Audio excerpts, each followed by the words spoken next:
wabarakatuh. Perkenalkan, saya Vera Lavita dari Universitas Bhayangkara Jakarta Raya, Fakultas Ilmu Pendidikan, Program Studi Pendidikan Guru Sekolah Dasar. Video ini saya buat untuk memenuhi tugas dari mata kuliah Sejarah Indonesia yang diampu oleh Bapak Dr. Auwirya, SPD MPD. Video kali ini berisi mengenai masa reformasi. Masa reformasi di Indonesia. Masa reformasi di Indonesia merupakan masa setelah berakhirnya masa Orde Baru, yaitu dimulai pada tanggal 21 Mei 1998 saat Presiden Soeharto mengundurkan diri dari kursi kepresidenan dan digantikan oleh Bapak B.J. Habibie yang waktu itu menjabat sebagai Wakil Presiden. Masa reformasi berlangsung hingga sekarang. Reformasi tersendiri memiliki arti yang merupakan perubahan secara drastis untuk perbaikan di bidang sosial, politik, ataupun agama dalam suatu masyarakat atau negara. Di Indonesia, kata reformasi umumnya merujuk kepada gerakan mahasiswa pada tahun 1998 yang menjatuhkan kekuasaan Presiden Soeharto atau era setelah Orde Baru, yaitu era reformasi. Dalam hal ini, reformasi yang terjadi di Indonesia pada tahun 1998 merupakan perubahan drastis yang mengubah kehidupan masyarakat Indonesia secara keseluruhan, tidak hanya pemerintah saja. Tuntutan Gerakan Reformasi 1998. Yang pertama, menuntut turunnya harga-harga kebutuhan pokok yang melambung tinggi sejak 1997. Yang kedua, menuntut MPR untuk tidak mencalonkan Soeharto menjadi presiden untuk periode ke-7. Tujuan reformasi. Yang pertama, menata kembali seluruh struktur kenegaraan, termasuk perundangan dan konstitusi yang menyimpang dari arah perjuangan dan cita-cita seluruh masyarakat Indonesia. Yang kedua, melakukan perubahan secara serius dan bertahap untuk menemukan nilai-nilai baru dalam kehidupan berbangsa dan negara. 3. Melakukan perbaikan di segenap bidang kehidupan, baik politik, ekonomi, sosial budaya, maupun pertahanan keamanan. Dan yang keempat, menghapus dan menghilangkan cara-cara hidup dan kebiasaan dalam masyarakat bangsa yang tidak sesuai lagi dengan tuntutan reformasi, seperti KKN, kekuasaan sewenang-wenang atau otoriter, penyimpangan, dan penyelewengan yang lain. Pemicu reformasi. Pemicu yang pertama, semakin melemahnya kondisi kehidupan ekonomi seluruh masyarakat bangsa sebagai akibat krisis multidimensi yang berkepanjangan dan terus-menerus. Yang kedua, terjadi penyimpangan dan penyelewengan dalam pelaksanaan kehidupan di bidang ketatanegaraan, termasuk bidang perundang-undangan dan hukum. Yang ketiga, penyelenggara negara telah menggunakan kewenangannya secara otoriter di luar etika kenegaraan melalui tindakan yang sangat merugikan dan menekan kehidupan rakyat keseluruhan. Yang keempat, perlunya langkah-langkah penyelamatan dalam segenap bidang kehidupan, khususnya yang menyangkut hajat hidup orang banyak. Dan yang kelima, reformasi harus menggunakan landasan kerohanian berupa falsafah dasar negara Pancasila. Peristiwa bersejarah pada peralihan era reformasi. Peristiwa Mei 1998 merupakan tonggak penting dalam sejarah panjang Indonesia. Peristiwa ini menjadi titik nol perbaikan demokrasi dan kebebasan berpendapat yang terbungkam selama 32 tahun. Berikut beberapa peristiwa yang terjadi. Yang pertama, krisis ekonomi. Peristiwa Mei 1998 berawal dari krisis ekonomi akibat merosotnya nilai tukar rupiah terhadap dolar Amerika Serikat pada tanggal 8 Juli 1997. Penurunan nilai tukar menjadi efek domino, menyebabkan banyak perusahaan bangkrut dan jutaan orang kehilangan pekerjaan. Ketika krisis keuangan terjadi di Thailand sekitar bulan Mei 1997, pemerintah sangat yakin bahwa krisis tidak akan berpengaruh terhadap rupiah. Kondisi ini tidak sebanding lurus dengan kondisi utang luar negeri pemerintah dan swasta. Pada tahun 1998, tanda-tanda krisis ekonomi tampak jelas ketika perekonomian Indonesia mulai goyah dan tidak mampu mengatasi krisis moneter. Akibat krisis ini, sebanyak 786 pengembang anggota real estate Indonesia tumbang, mengakibatkan berbagai proyek strategis mengalami penundaan. Krisis ekonomi semakin terasa dampaknya di masyarakat setelah terjadi pengetatan kebijakan keuangan. Sistem ekonomi Indonesia kewalahan dan sebanyak 16 bank harus dilikuidasi. Maritnya perekonomian berdampak terhadap naiknya harga-harga bahan pokok makanan. Kondisi ini dimanfaatkan oleh berbagai kepentingan baik dari dalam maupun luar yang memicu terjadinya kerusuhan di berbagai daerah Indonesia. Yang kedua, kerusuhan sosial. Saat Presiden Soeharto berkuasa, tercatat 3 kerusuhan terjadi di ibu kota pada tahun 1974, 1996, dan 1998. Dua peristiwa sebelum Mei 1998 adalah peristiwa malaria pada 15 Januari 1974 ketika PM Jepang berkunjung ke Jakarta, dan peristiwa 27 Juli 1996 ketika terjadi perpecahan Partai Demokrasi Indonesia. Catatan ini menjadikan Jakarta sebagai ibu kota paling sering dilanda kerusuhan di Asia Tenggara pada masa pemerintahan Orde Baru. Kerusuhan yang terjadi di Jakarta memiliki pola sama, berawal dari pusat kota sebagai simbol kekuasaan, menjalar ke tempat politis yang simbolis seperti jalan protokol. Khusus peristiwa 1998 sedikit berbeda, karena menjalar hingga ke semua kota madya dan wilayah pinggiran Tangerang, Bekasi, dan Depok. Kerusuhan Mei 1998 merupakan salah satu tragedi terbesar dalam sejarah Indonesia. Berdasarkan pemberitaan Kompas, 18 Mei 1998, kerugian fisik yang terjadi akibat kerusuhan dalam 2 hari antara 13-14 Mei di Jakarta sekitar 2,5 triliun. Dan yang ketiga, gerakan mahasiswa. Peran gerakan mahasiswa cukup besar dalam menggulingkan rezim Orde Baru. Berbagai aksi mengkritik pemerintah mencapai puncaknya dengan peristiwa mahasiswa menduduki gedung MPR DPR pada tanggal 18 Mei 1998. Gerakan mahasiswa tercatat dimulai sejak pertengahan 1997 saat krisis ekonomi melanda. Jauh sebelum isu reformasi populer, hampir tiap minggu mahasiswa ITB menggelar mimbar bebas di kampus Ganesha. Mahasiswa ITB menggelar berbagai model aksi, mulai dari pidato hingga pertunjukan teatrikal. Aksi mahasiswa ITB paling fenomenal terjadi 10 Maret 1998.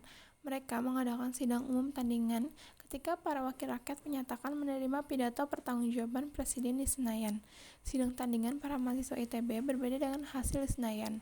Mereka mengambil kesimpulan menolak pertanggungjawaban Presiden. Aksi ini bagi virus yang menjalar cepat ke berbagai kampus di Jawa, Sumatera, hingga Sulawesi. Meski menyebabkan terjadinya bentrok fisik antar mahasiswa dengan aparat keamanan di sejumlah wilayah, aksi-aksi mahasiswa menjelma menjadi fenomena politik paling mempesona di awal tahun 1998. Aksi-aksi mahasiswa 1998 dinilai berbeda dengan aksi mahasiswa tahun 1966.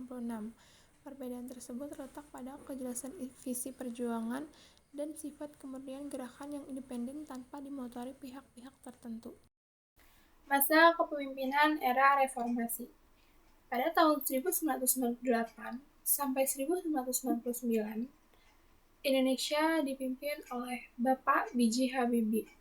Pengunduran diri Soeharto, Wakil Presiden B.J. Habibie dilantik sebagai presiden dan melakukan berbagai reformasi politik. Pada Februari 1999, pemerintah Habibie mengesahkan Undang-Undang Partai Politik yang mencabut pembatasan jumlah partai politik atau parpol. Sebelumnya, pada masa Soeharto, hanya 3 parpol yang diperbolehkan. Parpol juga tidak diwajibkan berideologi Pancasila. Hal ini mengakibatkan partai politik bermunculan dan 48 diantaranya akan bersaing dalam pemilihan legislatif 1999. Pada Mei 1999, pemerintahan Habibie mengesahkan Undang-Undang Otonomi Daerah yang merupakan langkah pertama dalam desentralisasi pemerintahan Indonesia dan memungkinkan provinsi-provinsi untuk lebih berperan dalam mengatur daerahnya. Pers lebih dibebaskan pada pemerintahan Habibie, meskipun Kementerian Penerangan tetap dipertahankan. Tahanan politik seperti Sri Bintang Pamungkas, Muchtaar Pakpahan, dan Sanana Gusmao juga dibebaskan atas perintah Habibie. Pada era Habibie juga dilangsungkan pemilihan legislatif 1999 yang merupakan pemilihan bebas pertama sejak pemilu legislatif 1955. Pemilu ini diawasi oleh Komisi Pemilihan Umum atau KPU yang independen, bukan komisi pemilihan yang diisi menteri-menteri pemerintah seperti yang terjadi pada masa Orde Baru. Habibie juga menyerukan referendum untuk menentukan masa depan Timur Timur. Tindakan ini mengejutkan banyak orang dan membuat marah beberapa orang. Pada tanggal 30 Agustus, penduduk Timur Timur memilih untuk merdeka. Lepasnya provinsi ini merugikan popularitas dan aliansi politik Habibie. Lalu, pada tahun 1999 sampai 2001, Indonesia dipimpin oleh Bapak Abdurrahman Wahid. Pemerintahan Abdurrahman Wahid mengalami banyak kemajuan yang berarti di Indonesia. Di antaranya adalah Abdurrahman Wahid mendukung pluralisme dan toleransi. Hal tersebut dapat dilihat dari yang pertama, umat Tionghoa Konfusius yang boleh merayakan tahun baru Imlek. Kedua, memberikan nama Rinjaya menjadi Papua. Dan yang ketiga, membatalkan ketetapan MPRS pada tahun 1966 yang menyatakan tentang pelarangan Marxisme dan komunisme. Pemerintahan Abdurrahman Wahid sama seperti pemerintahan Habibie yang diliputi dengan berbagai kerusuhan seperti kondisi sosial yang bergejolak, gerakan separatis, kerusuhan antar etnis dan agama. Solusi yang ditawarkan pada masa pemerintahan Abdurrahman Wahid adalah dengan melakukan dialog. Namun, masih banyak yang melakukan konflik bersenjata, salah satunya karena tidak melibatkan kemerdekaan Aceh. Kebijakan Abdurrahman Wahid yang tidak kalah berpengaruh juga dapat dilihat dari dipisahkannya dari militer dan ABRI, tidak lagi menjadi entitas tunggal. Pada masa pemerintahannya, ia secara kontroversial memberhentikan Wiranto pada Februari 2000 karena harus bertanggung jawab atas kerusuhan pasca referendum Timur Timur. Selanjutnya, pada tahun 2001 sampai 2004, Ibu Megawati mengambil alih sebagai pemimpin bangsa Indonesia. Pada masa pemerintahan Megawati Soekarno Putri, proses reformasi demokrasi yang dimulai pada periode Habibie dan Gus Dur terus berlanjut. Meskipun berjalan lambat dan tidak menentu, Megawati mengumumkan susunan Kabinet Gotong Royong pada 10 Agustus 2001 untuk membantunya mengatur negara. Selama kabinet ini bertugas, Megawati tidak pernah melakukan perombakan kabinet dan hanya mengangkat beberapa pelaksana tugas karena beberapa menteri mengundurkan diri sehubung dengan pencalonan mereka pada Pilpres 2004. Munculnya ikon oposisi terhadap rezim Soeharto ke kursi kepresidenan pada awalnya disambut secara luas, tetapi segera terlihat bahwa kepresidenannya ditandai dengan ketidaktegasan, kurangnya arah ideologis yang jelas, dan dikenal pasif dalam urusan kebijakan penting. Sisi baik dari lambatnya kemajuan reformasi dan menghindari konfrontasi adalah bahwa Megawati menstabilkan proses demokratisasi secara keseluruhan dan hubungan antara legislatif, eksekutif, dan militer. Meskipun pada tahun 2004, ekonomi telah stabil dan cukup pulih dari krisis 1997, angka pengangguran dan kemiskinan tetap tinggi. Konstitusi Indonesia kemudian diamandemen agar presiden dipilih langsung oleh rakyat, dan Megawati mencalonkan diri untuk masa jabatan kedua. Ia secara konsisten tertinggal dalam berbagai jejak pendapat. Sebagian penyebabnya adalah pemilih muslim yang cenderung memilih kandidat laki-laki dan kinerja Megawati dipandang biasa-biasa saja selama menjabat sebagai presiden. Meski tampil lebih baik dari perkiraan pada putaran pertama pemilu presiden 2004, tetapi di putaran kedua ia dikalahkan oleh Susilo Bambang Yudhoyono, mantan Menteri Koordinator Bidang Politik, Hukum, dan Keamanan pada masa pemerintahan Megawati. Selanjutnya, 2004 sampai 2010, Bapak Susilo Bambang Yudhoyono menjadi pemimpin bangsa Indonesia selanjutnya. Pemilu Presiden Indonesia 2004 merupakan pemilu pertama yang memilih pasangan presiden dan wakil presiden secara langsung. Pasangan Susilo Bambang Yudhoyono dan Yusuf Kala memenangi pemilu setelah melewati 2 putaran pemilihan. Pada 21 Oktober 2004, Susilo Bambang Yudhoyono mengumumkan susunan Kabinet Indonesia Bersatu. Pada tahun 2005, pertumbuhan ekonomi mencapai 5,6% yang kemudian menurun menjadi 5,5% pada tahun 2006. Inflasi mencapai 17,11% pada tahun 2005, tetapi menurun menjadi 6,6% pada tahun 2006. Susilo Bambang Yudhoyono juga mengalokasikan lebih banyak dana untuk mengurangi kemiskinan. Pada tahun 2004, 18 triliun rupiah dalam APBN dialokasikan untuk mengataskan kemiskinan, yang meningkat menjadi 23 triliun pada tahun 2005 dan 51 triliun pada tahun 2006. Pada bulan Maret dan Oktober 2005, SBY membuat keputusan untuk memotong subsidi bahan bakar yang menyebabkan kenaikan harga bahan bakar. Masyarakat miskin diberi kompensasi dengan bantuan langsung tunai atau BLT. Tetapi pemotongan subsidi kemudian menurunkan popularitas SBY. Pada Mei 2008, kenaikan harga minyak turut mendorong keputusan SBY untuk sekali lagi memotong subsidi BBM, yang menjadi penyebab protes masyarakat pada Mei dan Juni 2008.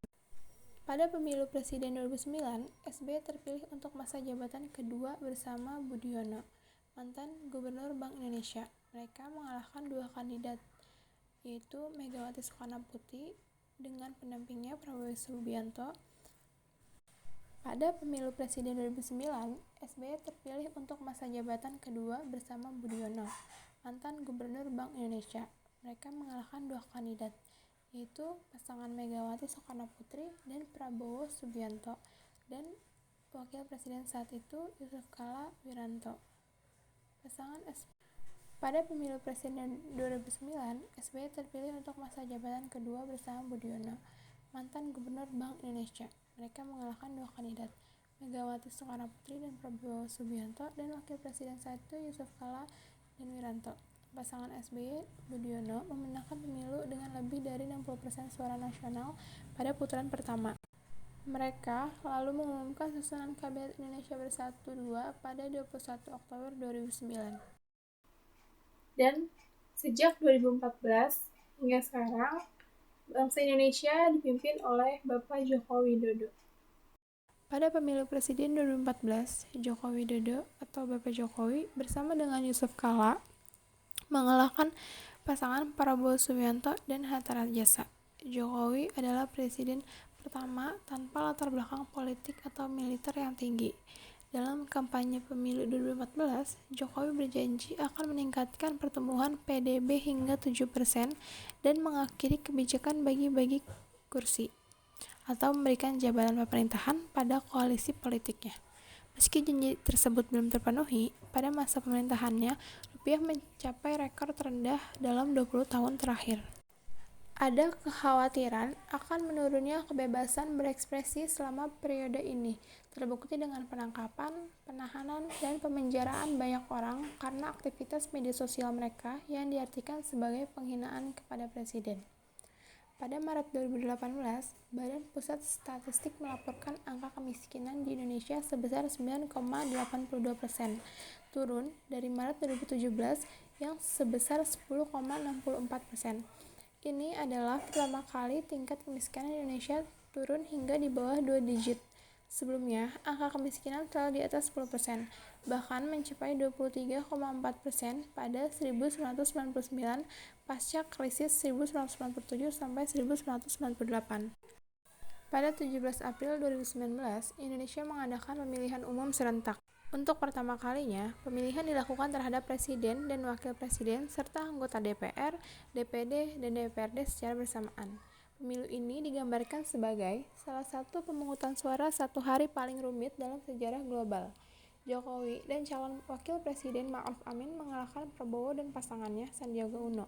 Pemilu ini diikuti oleh protes dan kerusuhan di bulan Mei yang mengakibatkan setidaknya 8 pengunjuk rasa tewas. Pada 16 Agustus 2019, 43 pelajar Papua di Surabaya, Jawa Timur ditangkap oleh polisi setelah adanya laporan bahwa bendera Indonesia dirusak di luar gedung tempat mereka tinggal, yang menyebabkan protes di Papua dan bagian lain Indonesia. Serangkaian demonstrasi massa yang dipimpin oleh mahasiswa terjadi di kota-kota besar Indonesia pada September 2019. Untuk memprotes undang-undang baru yang mengurangi kewenangan Komisi Pemberantas Korupsi atau KPK, serta beberapa RUU lainnya. Protes tersebut kemudian berkembang menjadi gerakan mahasiswa terbesar di Indonesia sejak demonstrasi tahun 1998 yang menjatuhkan rezim Soeharto. Penyakit coronavirus 2019 atau COVID-19 yang sedang berlangsung di seluruh dunia pertama kali dikonfirmasi menyebar ke Indonesia pada 2 Maret 2020. Hingga 5 November 2020, virus ini telah mengakibatkan lebih dari 14.000 kematian di Indonesia. Pada akhir 2020, pandemi menyebabkan perekonomian jatuh ke dalam resesi untuk pertama kalinya selama 22 tahun. Pada Oktober 2020, sejumlah protes meluas di seluruh Indonesia setelah DPR mengesahkan Undang-Undang Cipta Kerja yang kontroversial. Sekian materi pada video kali ini yang dapat saya sampaikan. Semoga ada manfaat yang dapat diambil. Mohon maaf bila ada salah kata dalam penyampaian yang saya sampaikan. Terima kasih. Wassalamualaikum warahmatullahi wabarakatuh.